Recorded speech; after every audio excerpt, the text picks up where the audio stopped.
सुंदर सी पत्नी घर में थी और पति धर्म निभाने वाली थी। और कहने का मतलब है मेरा और रानी की गोदी काली थी।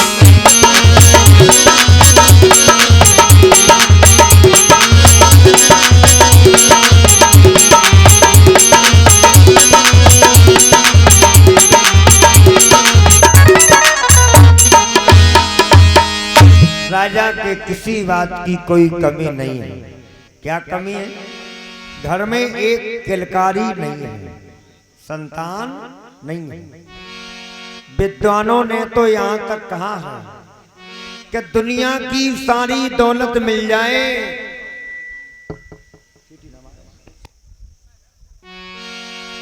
दुनिया की सारी दौलत मिल जाए, गाड़ी बंगला मिल जाए, लेकिन एक घर में संतान नहीं है तो जीवन में आनंद नहीं है। लिखा है कि लोक मिले परलोक मिले,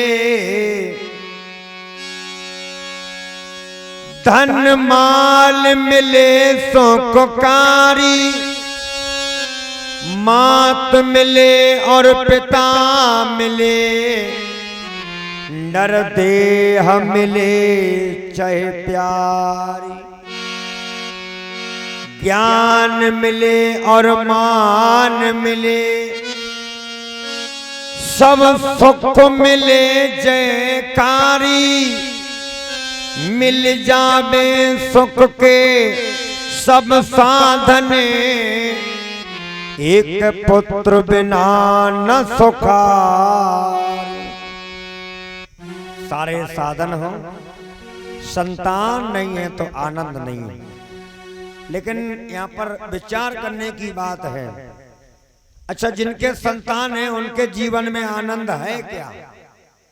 मान लिया कि संतान नहीं है तो जीवन में आनंद नहीं है, माना कि, लेकिन मैंने विचार किया कि जिनके संतान है तो उनके जीवन में तो आनंद होना चाहिए, लेकिन उनके जीवन में भी आनंद नहीं है। क्योंकि आजकल आपने देखा होगा कोई तो संतान से परेशान है और किसी के संतान पैदा हो गई तो वही से परेशान है क्या नहीं? परेशानी तो है ही है। माता पिता पुत्र के लिए परेशान होते हैं, लेकिन बाद में पुत्र हो जाता है तब अकेले परेशान हो। माता पिता सोचते हैं कि मेरा बेटा बड़ा होकर के हमें सुख देगा, सुख। यही तो हमारे तुम्हारे मन में रहता है कि बच्चे बड़े हो जाएंगे, जीवन में सुख मिलेगा, लेकिन नहीं मिलता। क्यों? बच्चा थोड़ा बड़ा हो गया, बच्चे की नौकरी लग गई, माता पिता ने सोचा लाओ ए लला को ब्याह कर लेवे तो दो रोटी को हिल्लो हो जाए, हाँ सो ब्याह कर लो। ब्याह करके बहू घर पर आई, महीना एक नहीं कटो, हाँ पति के साथ ही दिल्ली चली गई। हाँ पति नौकरी कर रहा है, वहीं चली गई। कधिया पराई हुई गई और बहुअन ले गए पूत, सब जीवन लाधत भयो रहे ऊंट के ऊंट। अरे तुम्हें तो सारा जीवन काम करना, संतान से सुख चाहो नहीं मिलेगा। लेकिन एक और प्रश्न उठ रहा है, क्यों नहीं मिलेगा? संतान तो हमारे ही है, तुम्हारे भी है। ऐसा नहीं कि हर संतान माता पिता को दुख देती है, हर संतान नहीं। क्योंकि अगर तुमने अपने माता पिता को सम्मान दिया होगा तो तुम्हारी संतान तुम्हें सम्मान जरूर देगी। ये कर्मों का विधान है कि कर्म प्रधान विश्व रच राखा कर में प्रधान।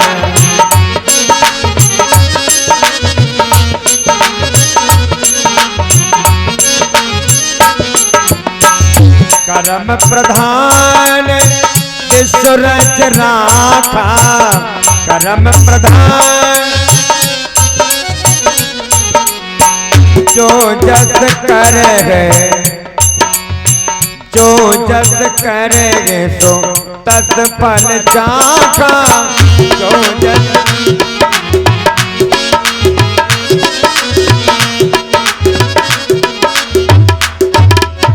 ये कर्मों का विधान है, जैसा करोगे वैसा फल मिलेगा। यह तो कर्मों की खेती है और जो बोएगा सो पाएगा। कर्मों से मुक्ति दिलाने में और बेटा क्या हाथ लगाएगा। अरे तुम्हारे जीवन में अगर दुख लिखा है तो कोई मिटने वाला नहीं है, और जीवन में सुख लिखा है तो कोई मिटने वाला नहीं। क्यों? गोस्वामी जी रामायण में एक चौपाई को लिखते हैं कि कोहू न काहू कि कोहू न काहू सुखे दुखी कर दाता। और निज कृत कर में भोग लग भ्राता।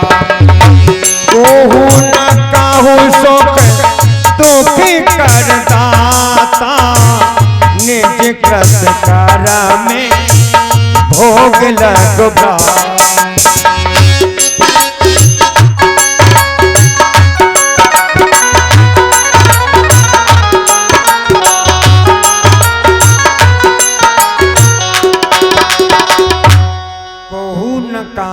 सुख दुख कर दाता।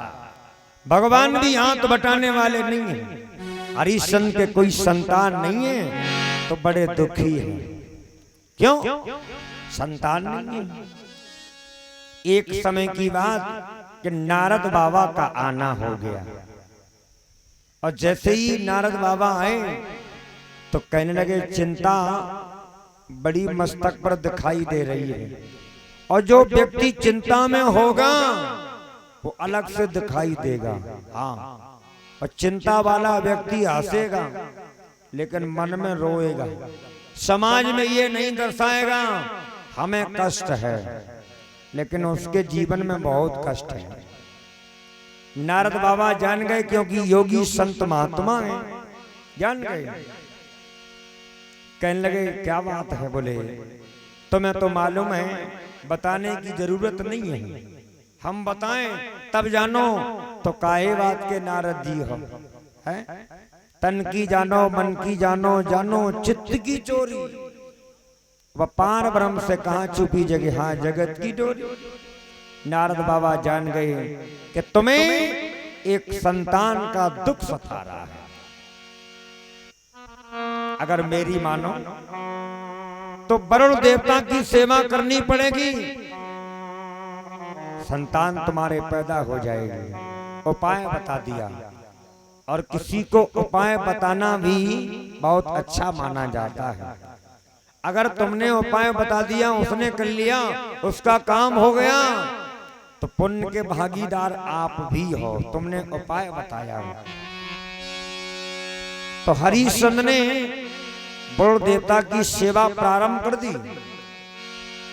कि करने लगे वरुण की सेवा। भय प्रसन्न वरुण ताप देवा। वरुण देवता प्रसन्न हो गए। राजन कहिए क्या बात है? राजा हरिश्चंद्र आंखों में आंसू भर के बोले महाराज आप तो जानने वाले हैं, हमें क्या चाहिए? मन की भावना को जानते हैं। जाकी रही भावना जैसी और प्रभु मूरत देखी तिन तैसी। वरुण देवता कहने लगे संतान के लिए परेशान हो, अरे तुम संतान के लिए परेशान हो रहे हो।